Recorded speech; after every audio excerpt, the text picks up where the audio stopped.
To give you some context, it's important I mention the time in which I was born. You see, when I was young, even a young adult, it wasn't uncommon for people to die.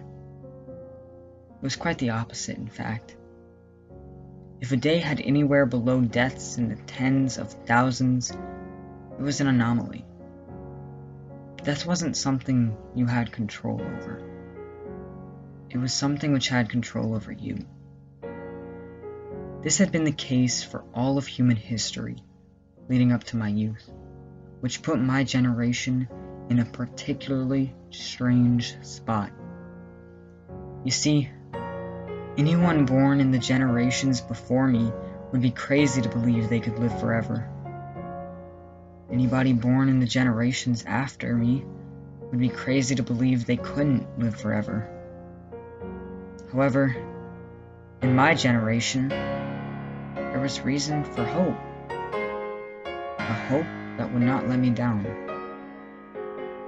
Growing up, most people believed immortality was never going to be achieved in our lifetime. However, plenty of people saw that there may actually be hope for us yet. It was this hope that led me to fantasize about all the things I could do with my immortality.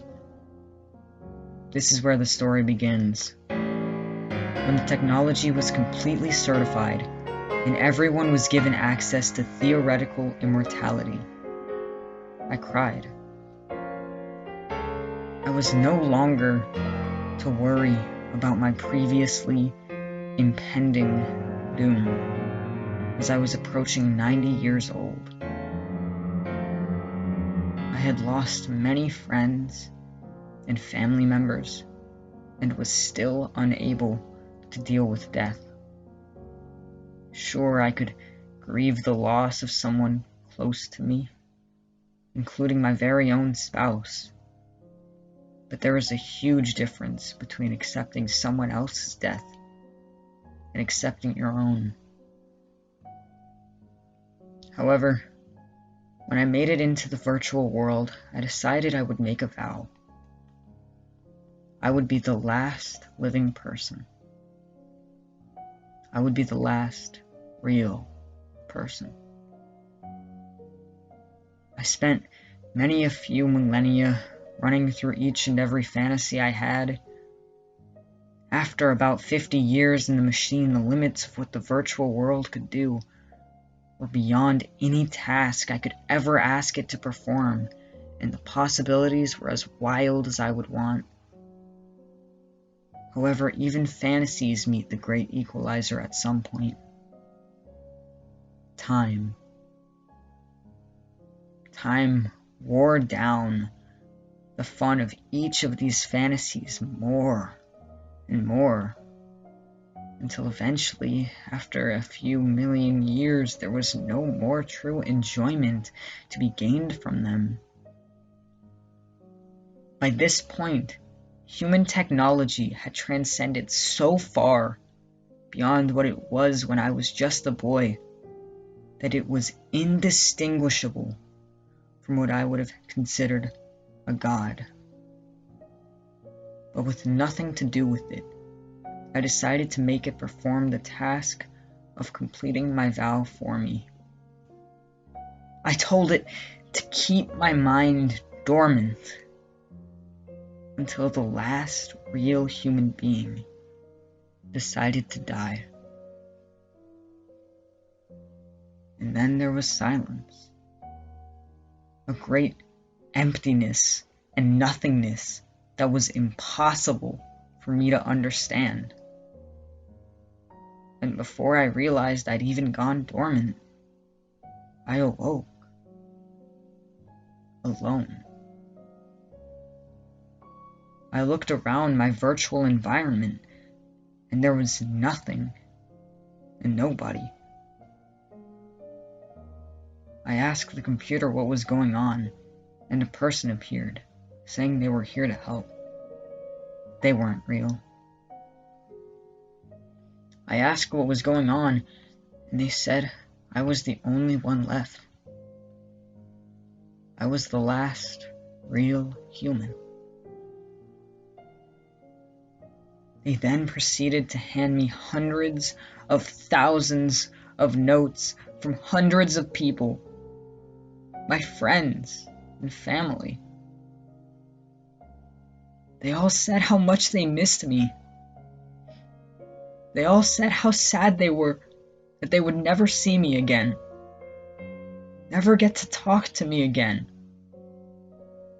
never get to be with me again. It was then that I got a sense of déjà vu. Those were the exact words said at funerals by people mourning the death of loved ones who they would never get to see again.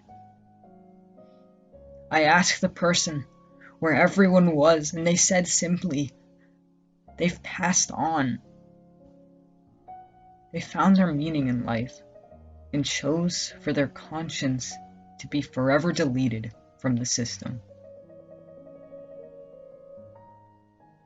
It was only then that I realized how foolish I was. In my naivety, instead of searching for satisfaction and an acceptance of death, I had sought to outlive everyone in a foolish attempt to be the last living person. I asked the computer to simulate the cosmos as I had known it, and it did. It was there that I floated. I spent a long time thinking. Tears were shed at times in this vast expanse of light and beauty, but most overwhelmingly, darkness. And I would think. I decided to tweak the simulation so that it would simulate the universe burning out and experiencing heat death. I saw as all the brightness in the universe slowly began to trickle out of existence. As I watched, I grew more and more sad until there was only one star that still shone bright in the cosmos. And all I could think as I watched the light slowly twinkle out was how sad it must be. After all, it must be sad being the only light left in a vast expanse of darkness.